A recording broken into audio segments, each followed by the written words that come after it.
دیکھیں آپ نے ایسی باتیں کی کہ سب سے پہلے کہا جی میں دوگلا ہوں، کہ میں ایک طرف کہتا ہوں فوج میری ہے اور دوسری طرف میں اس کی تنقید کرتا ہوں یا جو بھی برا بھلا کہتا ہوں. آپ نے کہا کبھی فوج کو دشمن نے اتنا نقصان نہیں پہنچایا جتنے میں نے پہنچایا.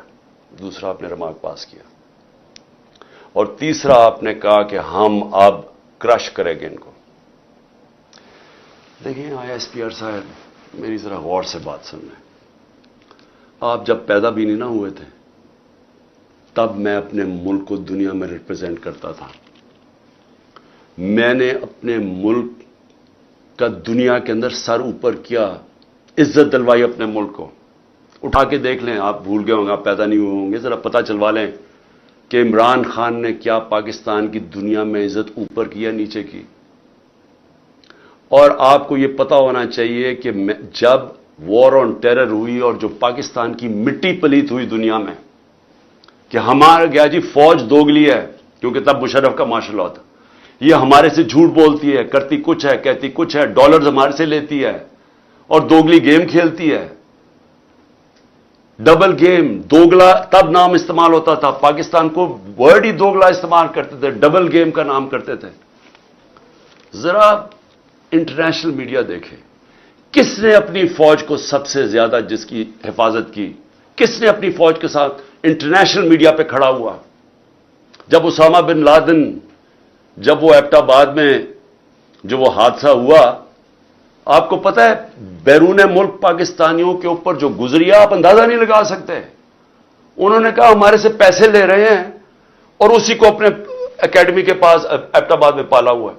جو ہمیں ذلت ملی تب کون بولا آپ کے لیے؟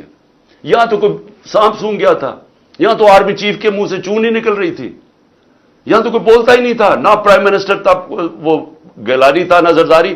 4-5 دن سناٹا چھایا ہوا تھا، وہ آ کے مار کے چلے گئے. ہمارے ملک میں دنیا میں ذلیل ہوئے ہم. میں بولا تھا، میں ساری جگہ اپنی فوج کو ڈیفینڈ کیا ہے. میرے 3.5 سال میں دیکھیں کہ پاکستان فوج کا امیج اوپر تھا یا نیچے تھا. ذرا اٹھا کے دیکھیں، آپ کے سامنے ہے وہ. کیا فوج کا امیج اوپر گیا یا نیچے گیا؟ فوج کو لوگ پسند کرتے تھے.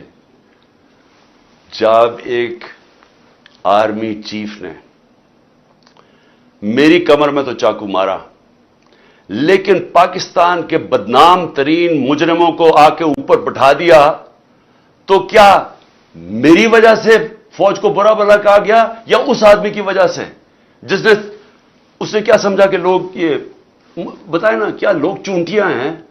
کیا لوگوں میں عقل نہیں ہے؟ کیا لوگ بیوقوف ہیں کہ جدھر آپ لگائیں گے ادھر لگ جائیں گے؟ کیا لوگ 30 سال سے ان لوگوں کو نہیں جانتے تھے؟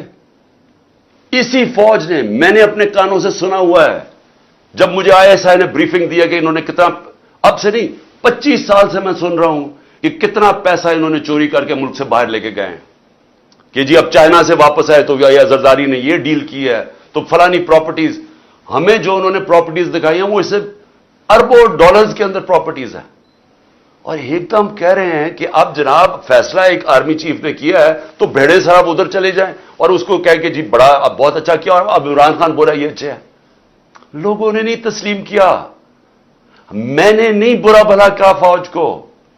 جو آرمی چیف کے ایکشنز تھے اس نے اس کی ہماری فوج کو برا کیا، اس کی وجہ سے ہوا، میری وجہ سے نہیں ہوا. اور یہ کہنا کہ یہ قوم ایکسپٹ کر جائے ان لوگوں کو، کس نے میموگیٹ کیا تھا؟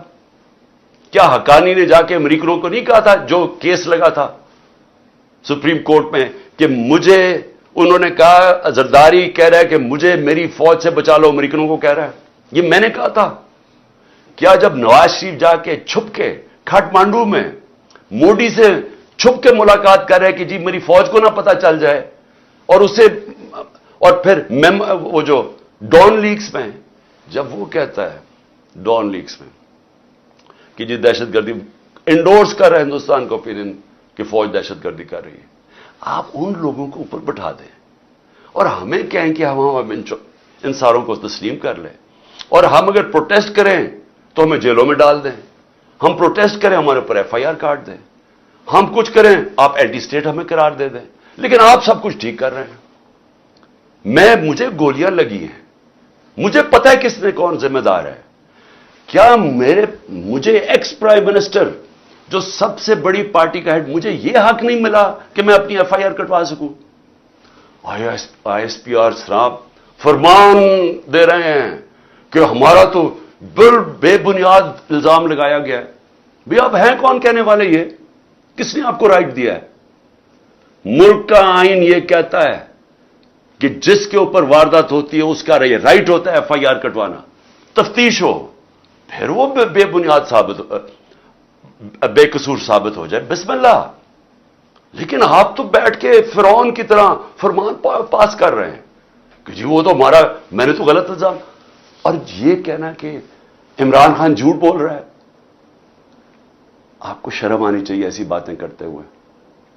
عمران خان کو 50 سال یہ قوم جانتی ہے. اس قوم کی تاریخ میں اگر کسی ایک آدمی کو اس قوم نے سب سے زیادہ پیسہ دیا ہے, جو سب سے زیادہ خیراتی کام, وہ عمران خان کر رہا ہے. اور وہ کیوں دیتے ہیں؟ کیونکہ انہیں پتہ ہے کہ وہ دیانتدار آدمی ہے, وہ چوری نہیں کرتا پیسے, وہ سچ بولتا ہے. عدالت کے اندر جب میرا کیس لگا فلیٹ کا, عدالت نے, سپریم کورٹ نے کہا صادق اور امین ہے.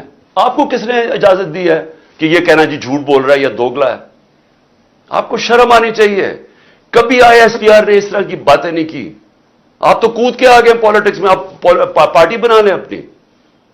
اور میں اس کے علاوہ میں آخر میں, کیونکہ میں اپنے آپ کو کنٹرول کر رہا ہوں, کیونکہ مجھے بڑا غصہ ہے اس چیز کے اوپر کہ اس طرح کے الزام لگانے, اور آپ کو پتہ ہی نہیں آپ بات کیا کر رہے ہیں, اور اس آدمی پہ لگا رہے ہیں جس کو ہمیشہ وہ چاہتا ہے کہ اس کی فوج مضبوط ہو. اور میں آپ کو یہ بتاؤں, میں ڈرامے نہیں کر رہا, کیونکہ میرے پیسے ملک سے باہر نہیں پڑے ہوئے. میں نے بھاگ کے, میرے اوپر 145 کیسز سے ملک چھوڑ کے باہر نہیں بھاگا. میں نے یہ نہیں کہا کہ مجھے ای سی ایل پہ نہ ڈالنا, میں ڈالو مجھے ای سی ایل پہ, میں جانا ہی نہیں چاہتا ملک سے باہر. اور میں یہ آپ کو دوسری بات بتا دوں, وہ لوگ جن کے پیسے باہر پڑے ہیں, جن کے ساتھ آج ہماری اسٹیبلشمنٹ کھڑی ہے, جن کا سٹیک ہی پاکستان میں نہیں, اب جب روپیہ 300 کراس کر گیا ڈالر, تو ان کو کیا فائدہ, نقصان ہوا ہے؟ ان کی تو دولت ڈالرز میں پڑی ہوئی ہے, ان کو تو فرق ہی نہیں پڑا. لیکن سارا تنخواہ دار طبقہ, پولیس, سرکاری نوکر, ہمارے فوجی, ساروں کو آج ان کے گھروں میں پوچھیں کہ ان کے اوپر کیا حالات ہیں. پوچھیں نہ ذرا, ان کی بیویاں بیچاری جو بیچاری دیکھ رہی ہیں کہ قیمتیں بڑھتی جا رہی ہیں, ان کی جو, جب باجوہ نے ہماری گورنمنٹ گرائی تھی تو جو 100 روپیہ تھا وہ آج صرف مشکل سے 55-60 روپیہ خرید سکتا ہے. اس کی قیمت صرف 55 سے 60 روپے, اور اب روپیہ اور گرا ہے تو اب اور نیچے چلی جائے گی, مہنگائی اور بڑھ جائے گی. کون ذمہ دار ہے اس کا؟ عمران خان ذمہ دار نہیں ہے. آج جس آدمی نے سازش کر کے گرایا وہ ذمہ دار ہے. اور اگر آپ میں برداشت ہو تنقید کی, کیونکہ تنقید سے اصلاحات ہوتی ہے. آپ ایک معاشرے سے, ادارے سے, ایک انسان, آپ تنقید ختم کر دیں وہ مر جاتا ہے. سوویت یونین کیوں ٹوٹی؟ کیونکہ وہاں تنقید ختم تھی. وہاں بھی اسی طرح کے, جس طرح آپ آج حرکتیں کر رہے ہیں کہ جو منہ کھولتا ہے اس کے اوپر پڑ جاتے ہیں, وہاں بھی یہی ہو رہا تھا, وہ ٹوٹ گیا. جو بھی معاشرہ آگے بڑھتا ہے اس کے اندر تنقید کی اجازت ہوتی ہے. ہم اپنے بچوں کی تنقید کرتے ہیں. یہ میں دوگلا نہیں ہوں. اگر میں اپنے بچوں کی تنقید, میں ان سے پیار کرتا ہوں, اپنے بچوں سے ان کی اصلاحات کے لیے تنقید کرتا ہوں. یہ کوئی فرعونیت ہی نہیں ہے کہ آپ, ہماری ضرورت نہیں, ہم کوئی آپ کی کمی ہے کہ ہم تنقید نہیں کر سکتے, کہ ہم تنقید کریں گے تو جناب اینٹی اسٹیٹ ہو گیا, غداری کا پرچہ ہو گیا. اور دیکھیں ہو کیا رہا ہے. یہ جو ہوا ہے, کان کھولیں اپنے اور آنکھیں کھولیں. یہ ملک کدھر جا رہا ہے, جس طرف جا رہا ہے. اس وقت ہے آپ کا کہ اندر سے اصلاحات ہو. یہ ڈنڈے مار کے اور یہ ہمیں سارے پکڑ دکڑ سے کچھ نہیں ہونے لگا. 9 مئی سے آج تک کے حالات کو اگر ہم اینالائز کریں تو ہم یہ کہہ سکتے ہیں کہ پاکستانی اسٹیبلشمنٹ کا جو پالیٹکس میں ایک لانگ لاسٹنگ انٹرونشن ہے, اب یہ ختم ہونا چاہیے. ناؤ اٹ ہیز بین انف. بہت زیادہ نقصان کیا انہوں نے, اپنی کلاڑی اپنے پاؤں پر. ہم دیکھیں انڈیا میں ہمارا کتنا مذاق اڑایا گیا کہ پاکستانی آرمی کے اوپر پتھراؤ ہو رہا ہے، اور پتھراؤ کون کر رہے ہیں؟ پاکستان کی اپنی پبلک۔ اس کے علاوہ آرمی چیف نے اپنی کور کمانڈرز میٹنگ میں جو 2 بہت بڑے اہم نقطے اٹھائے، اس میں انہوں نے یہ کہا کہ جی ہم عمران خان کا آرمی ایکٹ کے تھرو ٹرائل کریں گے اور دیگر نقصان پہنچانے والوں کا بھی۔ تو اس حوالے سے پولیٹیکل سائنٹسٹ اور اینالسٹ یہ کہتے ہیں کہ یہ مزید پاکستان کو پولیٹیکل انسٹیبلٹی کی طرف لے کر جائے گا۔ دوسرا اہم پوائنٹ جس میں آرمی چیف نے یہ فرمایا کہ پاکستان میں ایک پولیٹیکل کنسنسس، ایک ریکنسلیشن کی ضرورت ہے۔ یہ بہت زبردست پوائنٹ تھا، یہ پاکستان میں جمہوریت کو مستحکم کرنے کی بات تھی۔ ہمارے پولیٹیشنز کو ہوش کے ناخن لے کر یہ سبق حاصل کرنا چاہیے کہ چاہے یہ ریلیجس پولیٹیکل پارٹیز ہیں، چاہے یہ نیشنلسٹ پولیٹیکل پارٹیز ہیں، چاہے یہ رائٹ ونگ کی پالیٹکس کرنے والے ہوں، چاہے یہ لیفٹ ونگ کی پالیٹکس کرنے والے ہوں، ان کو اب ایک پولیٹیکل کنسنسس، ایک پولیٹیکل ڈائلاگ، ریکنسلیشن کرنا ہوگا، اور ملک میں سارے مسائل کو افہام و تفہیم کے ساتھ آگے لے کر جانا ہوگا۔ اس کے لیے صرف پولیٹیشنز نہیں، سارے stakeholders, major pillars of the state جو ہماری پوری گورنمنٹ کی مشینری کو چلاتے ہیں، اس میں آپ کے جو اسٹیبلشمنٹ ہے، لیجسلیچر ہے، آپ کا جو ایگزیکٹو ہے، آپ کی جوڈیشری ہے، آپ کا میڈیا ہے، ان کو مل بیٹھ کر اس ملک کے فیوچر کے بارے میں سوچنا ہوگا، کیونکہ یہ مزید پولیٹیکل انسٹیبلٹی اس ملک کو مزید خطرناک حالات کی طرف لے کر جائے گا، کیونکہ اس کی وجہ یہ ہے کہ پاکستان آلریڈی اکنامکلی کریش ہو چکا ہے، یہاں ڈالر 300 سے اوپر جا چکا ہے، پوری دنیا میں اب یہ 12واں 13واں ملک بن چکا ہے جہاں سب سے زیادہ انفلیشن ہے، یہاں پر لوگوں کو ایک وقت کا کھانا ٹھیک سے نہیں ملتا۔ تو آپ بتائیں کہ اس ملک میں کتنا زیادہ پولیٹیکل کنسنسس اور ڈائلاگ کی ضرورت ہے اس وقت۔ اگر پولیٹیکل ڈائلاگ نہیں ہوئی، یہ سب سٹیک ہولڈر مل کر نہیں بیٹھے، تو یہ ملک مزید ہاتھوں سے نکلتا جائے گا، مزید پولیٹیکل انسٹیبلٹی اس ملک کو انتشار کی طرف اور خدا نہ کرے ایک سول وار کی طرف لے کر جائے گی۔ اللہ ہمیں اس سے بچائے، اللہ اس ملک کی حفاظت کرے، اور ہم سب کو آسانی عطا فرمائے اور آسانی تقسیم کرنے کا شرف عطا فرمائے۔ اللہ حافظ۔